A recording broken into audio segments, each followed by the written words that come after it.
नमस्कार, स्वागत है आपका न्यूज बाइस्कोप में। सिटी स्कैनर के साथ मैं हूं आसिया। तो लगातार बिहार विधानसभा की सीटों को हम खंगाल रहे हैं, उन्हें स्कैन कर रहे हैं और जान रहे हैं उन सीटों के मिजाज को और उन सीटों के इतिहास को। आज हम फिर कुछ विधानसभा के साथ आपके पास पहुंचे हैं। तो इस बार हमारा स्कैनर पहुंचा है लौकहा विधानसभा में। ये झंझारपुर लोकसभा में ये विधानसभा सीट आती है और मधुबनी जिले में है लौकहा।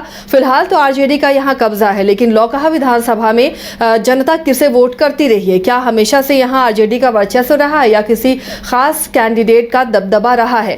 तो इस पर हम चर्चा करेंगे, इस सीट को स्कैन करेंगे। हमारे साथ वरिष्ठ सहयोगी राकेश रंजन स्टूडियो से जुड़े हुए हैं।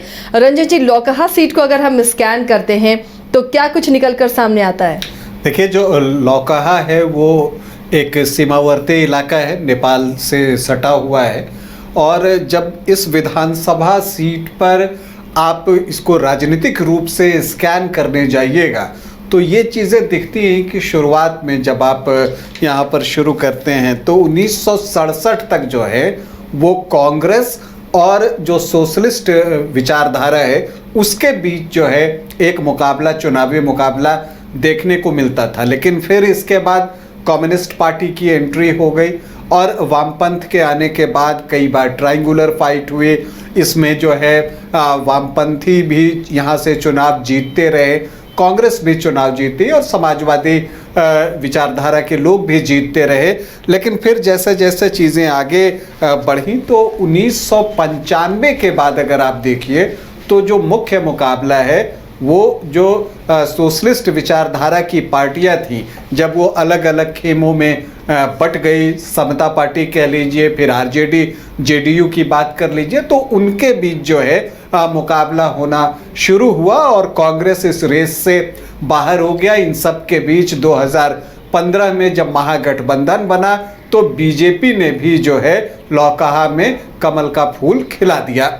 तो ये सब कुछ दिखता है लौकहा में। अगर हम यहाँ पर देखें तो अब तक 17 चुनाव हुए हैं जिसमें कांग्रेस को 5 बार जीत मिली है, तो communist party of India CPI भी 4 बार यहाँ से चुनाव जीतने में सफल रही है। जेडीयू को 3 बार सफलता मिली है तो आरजेडी को 2 बार यहाँ से जीत नसीब हुई है। समता पार्टी, एसएसपी और पीएसपी एक एक बार जो है इस सीट को जीतने में कामयाब हुई है। जहाँ तक अगर हम व्यक्तिगत रूप से बात करें तो हरिप्रसाद शाह जो हैं वो यहाँ से 3 बार चुनाव जीते और 3 ही बार चुनाव जीते लाल बिहारी यादव। अभी यहाँ पर आरजेडी का कब्जा है, जैसा कि आपने शुरुआत में ही बताया कि यहाँ से अभी भारत भूषण मंडल जो हैं वो आरजेडी के टिकट पर यहाँ से चुनाव जीतने में सफल रहे थे 2020 में। भारत भूषण मंडल जो हैं वो धनिक लाल मंडल के बेटे हैं और धनिक लाल मंडल के बारे में तो सभी लोग जानते हैं कि विधानसभा अध्यक्ष रहे, केंद्र में मंत्री रहे, राज्यपाल रहे हरियाणा के। तो उनकी विरासत को आगे बढ़ाते हुए यहाँ पर भारत भूषण मंडल दिखते हैं। और दिलचस्प ये है कि लौकहा की बगल की सीट जो फूलपरास की सीट है वहाँ से शीला मंडल जो अभी मंत्री हैं, जेडीयू से चुनाव जीतने में सफल हुई थी पिछली बार, रिश्ते में जो भारत भूषण मंडल हैं उनके जेठ लगते हैं। तो ये सारी चीज़ें देखने को मिलती हैं। अब हम आखिरी 3 चुनाव की बात कर लेते हैं। ये 2010 से हम लोग बातचीत करते हैं, तब जो है हरिप्रसाद शाह जेडीयू के टिकट पर चुनाव लड़ रहे थे। उससे पहले 2005 में जो फरवरी और अक्टूबर नवंबर में चुनाव हुआ था उसमें भी हरिप्रसाद शाह ही जेडीयू के टिकट पर चुनाव जीतने में सफल रहे थे। तो यहाँ पर जो है हरिप्रसाद शाह उम्मीदवार रहते हैं और उनके सामने आरजेडी से चित्तरंजन प्रसाद यादव चुनावी मैदान में उतरते हैं। लेकिन हरिप्रसाद शाह यहाँ पर एक बड़ी जीत दर्ज करते हैं, 17,500 वोटों की, 17,566 वोटों की।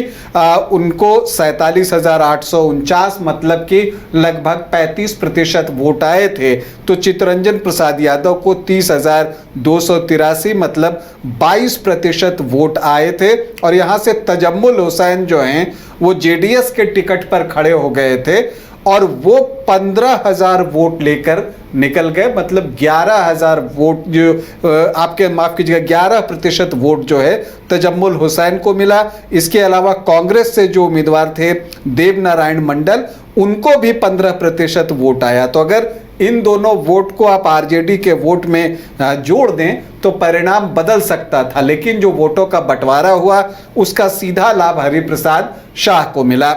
फिर आता है 2015, जबकि महागठबंधन बना था जेडीयू आरजेडी कांग्रेस का, और तब ये सीट जो है चूंकि सिटिंग सीट थी जेडीयू की तो उसे ही दी गई लड़ने के लिए। और इस बार जो है लक्ष्मेश्वर राय को जो है वो चुनावी मैदान में उतारा नीतीश कुमार ने। लक्ष्मेश्वर राय जो है जेडीयू के अति पिछड़ा प्रकोष्ठ के अध्यक्ष भी रहे हैं, तो उनको चुनावी मैदान में उतारा और उन्होंने 79,971 वोट लाए।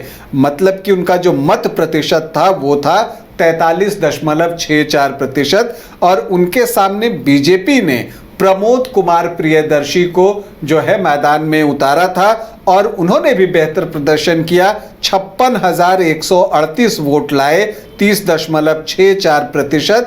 लेकिन जीत मिली लक्ष्मेश्वर राय को 23,833 वोटों की। और उस समय जो है मनोज कुमार बिहारी भी खड़े हुए थे, वो भी जो है 14,500 वोटों के आसपास लेकर गए। फिर 2020 का चुनाव आता है, जेडीयू वापस से एनडीए फोल्डर में। यहाँ पर आरजेडी अब अपना कैंडिडेट देता है और कैंडिडेट चुनता है धनिक लाल मंडल के बेटे को, भारत भूषण मंडल को चुनावी मैदान में आरजेडी उतारता है। देखिए जो लोकहा है वहाँ पर यादव पॉपुलेशन बहुत है, लेकिन धनिक लाल मंडल धानुक जाति से हैं और यहाँ धानुक वोटर्स भी बहुत अच्छी संख्या में हैं। तो आरजेडी का प्लान बहुत साफ था कि एमवाई का इक्वेशन उसके साथ रहेगा और ऐसे में जो धानुक आम तौर पर नीतीश कुमार की पार्टी को वोट करते हैं, अगर उससे कैंडिडेट निकालते हैं और वो धनिक लाल मंडल के परिवार से जो कैंडिडेट हैं तो धानुक वोट उनको मिलेगा और इसका लाभ उनको मिलेगा और वो अपने प्लान में पूरी तरह से सफल भी रहे। लक्ष्मेश्वर राय यहाँ पर चुनावी मैदान में थे और साथ ही हुआ क्या कि जो पिछला चुनाव बीजेपी के टिकट पर लड़े थे प्रमोद कुमार प्रियदर्शी वैश्य वर्ग से आते हैं और यहाँ वैश्यों की संख्या भी अच्छी है, तो एलजेपी ने उनको टिकट दे दिया। तो हुआ क्या, जो धानुक जो जाति है जो आम तौर पर नीतीश कुमार को वोट करती रही है उससे आरजेडी ने कैंडिडेट दे दिया और जो वैश्य वर्ग जो कि आपको बीजेपी को वोट करती है और उससे फिर एनडीए को वोट करती है उससे एलजेपी ने कैंडिडेट दे दिया। तो इसका नुकसान जो है लक्ष्मेश्वर राय को जो है भुगतना पड़ा। उस समय वो मंत्री भी थे नीतीश सरकार में, लेकिन मंत्री रहते जो है वो चुनाव नहीं जीत सके और 10,077 वोटों से भारत भूषण मंडल जो है वो चुनाव जीतने में सफल रहे। तो ये चीजें पिछले 3 चुनाव में दिखती हैं। अब इस बार जो है कई दावेदार हैं, इन सब के बीच प्रमोद कुमार प्रियदर्शी अब दिवंगत हो गए, उनका निधन हो गया है, तो वो चुनावी मैदान में नहीं होंगे। लेकिन क्या उनके परिवार से जो है वो उम्मीदवारी मिलती है किसी भी पार्टी से या एलजेपी से जिससे कि वो पिछला चुनाव लड़े थे, ये देखना होगा। लेकिन अगर आप आरजेडी में देखें तो एक जो नाम है वो तो साफ साफ दिखता है, जो कि सिटिंग एमएलए हैं भारत भूषण मंडल, वो तो दावेदार होंगे ही। लेकिन इसके अलावा एक चर्चा ये भी है कि इन सब के बीच मंगनी लाल मंडल ने भी जेडीयू से इस्तीफा दिया था और बहुत चर्चा थी कि जगदानंद सिंह की जगह मंगनी लाल मंडल को जो है वो आरजेडी का अध्यक्ष बनाया जा सकता है। तो वो तो अब तक नहीं हुआ है जब हम ये कार्यक्रम कर रहे हैं। तो ऐसे में क्या उनको या उनके परिवार से किसी को आरजेडी टिकट दे सकती है, ये देखना होगा। हालांकि अभी भारत भूषण मंडल का पलड़ा जो है वो भारी दिख रहा है। इसके अलावा आप देखिए जेडीयू से भी जो पहली चॉइस हैं वो लक्ष्मेश्वर राय ही हैं। इसके अलावा सतीश शाह भी प्रयास कर रहे हैं जो पूर्व विधायक हरी शाह के बेटे हैं। उनकी भी कोशिश है। बीजेपी से ऋषिकेश राघव, वो भी वैश्य जाति से आते हैं, वो कोशिश कर रहे हैं। तो हर दल से कई उम्मीदवार हैं, लेकिन आप जानते हैं कि जो प्रत्याशी जो चाहते हैं चुनाव लड़ना, तो वैसे लोग ज़्यादा हैं, दल कम पड़ जा रहा है। क्योंकि जब महागठबंधन और एनडीए लड़ेगा तो दो ही जो है जगह एडजस्ट हो सकती है। तो ऐसे में जो बाकी पार्टियां हैं वो काम आ सकती हैं, जैसे कि जनसुराज से कोई चुनाव लड़ सकते हैं, लेकिन इसके लिए हमें अभी इंतज़ार करना होगा। अब अगर हम यहाँ पर ये देखें कि यहाँ का जातीय समीकरण क्या कहता है, तो अगर आप यहाँ के जातीय समीकरण को देखें तो जो एससी वोटर्स हैं वो 11.38% हैं, जो मुस्लिम हैं वो 15.6% हैं, और जो यादव हैं वो 17, 18, 19% तक आप कह लीजिए। तो एक माई इक्वेशन जो है यहाँ पर बनता है, वो लगभग जो है आपको 33, 34, 35% तक चला जाता है। इसीलिए आरजेडी जब धानुक कैंडिडेट लेकर आया तो उसको इसका फायदा भी मिला। अब इसके बाद अगर आप देखिए तो जो धानुक कोयरी कुर्मी हैं वो 16 से 17% है, तो उनकी आबादी भी अच्छी है। और जेडीयू जो यहाँ से इतनी बार सफल रहा है, उसके पीछे ये इक्वेशन भी काम करता है, क्योंकि जब वो गठबंधन में होता है बीजेपी के साथ तो वैश्य वोटर्स भी उसके साथ जुड़ जाते हैं, जो 13%, 14% के आसपास इस विधानसभा में है। और जब वो 2015 में आरजेडी के साथ था तो यादव वोटर्स उसके साथ जुड़ गए थे, तो इसका लाभ उसको मिला था।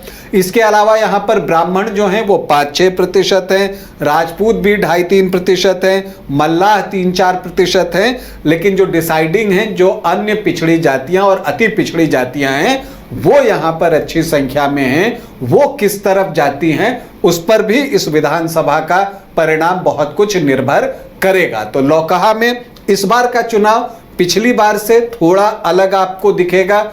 हो सकता है कि यहाँ आमने सामने का मुकाबला देखने को मिले, और ऐसी परिस्थिति में बाजी किसके हाथ जाती है फिलवक्त कहना मुश्किल है। जो जातीय समीकरण को बेहतर तरीके से साध पाएगा, लौकहा में जीत उसी की होगी। तो ये लौकहा का इतिहास और मिजाज रहा है, लेकिन अब इस बार पीके की पार्टी भी पूरा जोर लगा रही है। देखिए लगातार उसमें नए नए सदस्य जुड़ रहे हैं। आरसीपी सिंह के साथ अब अध्यक्ष भी प्रशांत किशोर की पार्टी में आज चुना गया है। तो ऐसे में अब अगर पीके की पार्टी जनसुराज पार्टी भी उतरती है तो उसके बाद सीट की तस्वीर क्या होगी, इस पर भी हमारी नज़र बनी रहेगी।